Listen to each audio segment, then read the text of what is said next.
اور اپنے بچوں کو تیز خوشبو لگا کر باہر جانے سے منع کریں، کیونکہ میں نے بھی اپنا ایک بچہ اسی وجہ سے کھویا ہے۔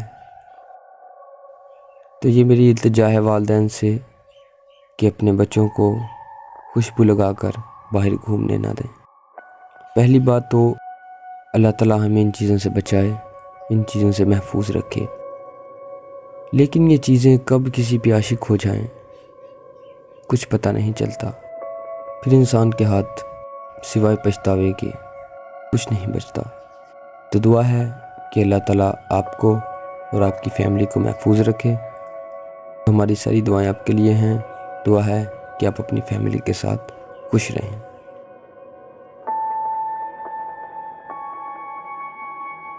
تو دوستو، یہ تھی ہماری آج کی ویڈیو۔ اگر ویڈیو اچھی لگی ہو تو لائک کریں اور ہمارے چینل سچ کے سفر کو سبسکرائب کریں اور بیل آئیکن کو آل پہ سیٹ کر لیں تاکہ ہماری اسی طرح کی ویڈیو کا آپ کو نوٹیفیکیشن آتا رہے۔ تو چلیے دوستو، ملتے ہیں نیکسٹ ویڈیو میں، تب تک کے لیے اللہ حافظ۔